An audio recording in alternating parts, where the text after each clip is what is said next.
Halo, selamat datang kembali. Kali ini kita akan coba bedah sebuah konsep yang sebetulnya sudah ada dari dulu, tapi rasanya makin penting di zaman sekarang. Seni menghormati, terutama di dunia digital. Oke, kita mulai dengan pertanyaan yang mungkin sering banget kita pikirkan. Di tengah hiruk-pikuk media sosial dan interaksi yang serba instan, rasa hormat, penghargaan yang tulus ke orang lain, apa jangan-jangan udah jadi barang langka ya? Sesuatu yang udah ketinggalan zaman. Coba deh kita lihat di sekitar kita.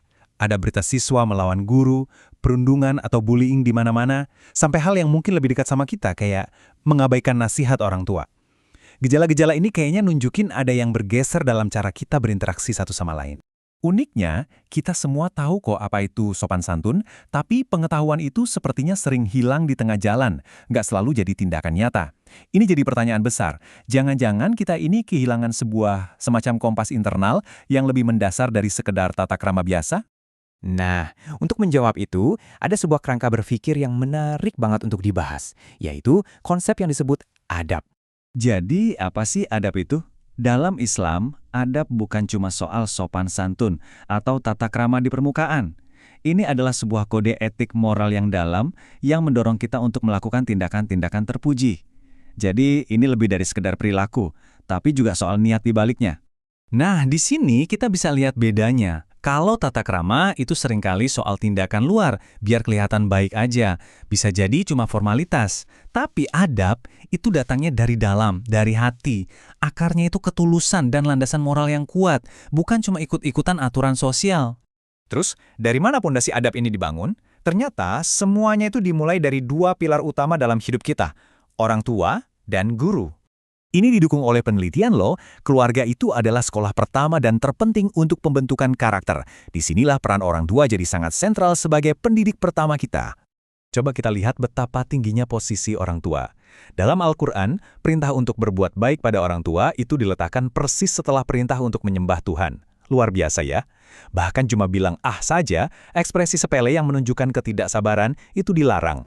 Hadis ini juga memperkuat poin tadi.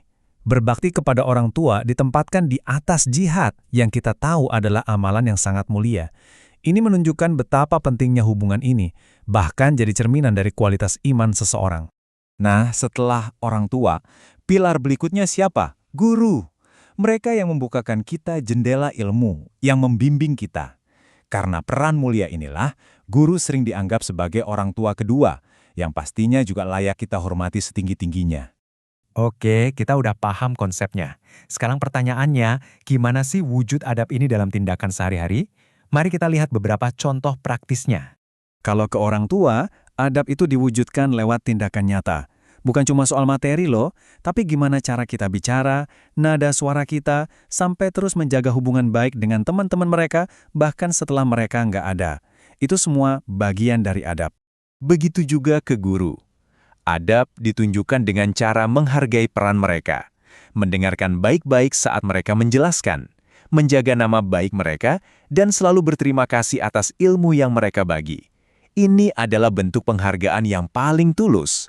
Sekarang, yuk kita bawa konsep yang tak lekang oleh waktu ini ke zaman sekarang. Gimana adab bisa relevan di dunia digital yang serba riuh ini? Internet itu udah jadi ruang publik baru kita kan, tempat kita ngobrol, kerja, belajar. Tapi karena seringnya kita nggak tatap muka, kita jadi gampang lupa kalau di seberang layar itu ada manusia juga. Nah, disinilah etika dari dalam, yaitu adab, jadi benteng kita. Coba kita terapkan. Menghargai hak cipta, itu adab kita terhadap karya orang lain. Melindungi privasi data, itu kan bentuk menjaga amanah. Dan yang paling dasar, berkomunikasi dengan sopan di kolom komentar atau grup chat, itu adalah cerminan langsung dari akhlak kita. Nggak peduli ada yang lihat atau enggak. Jadi pada akhirnya, adab itu bukan sekedar aturan kaku dari masa lalu. Ini adalah sebuah pola pikir, sebuah kerangka kerja yang membimbing kita untuk selalu bertindak dengan rasa hormat dan integritas dimanapun kita berada, baik di dunia nyata maupun di dunia maya. Jadi, saya mau tutup pembahasan kita dengan sebuah pertanyaan untuk kita renungkan bersama. Saat jari kita siap mengetik komentar atau membagikan sesuatu, gimana caranya kita bisa selalu ingat kalau di seberang layar itu ada manusia yang sama-sama berhak dihormati. Ini mungkin jadi tantangan etika terbesar kita di era digital ini.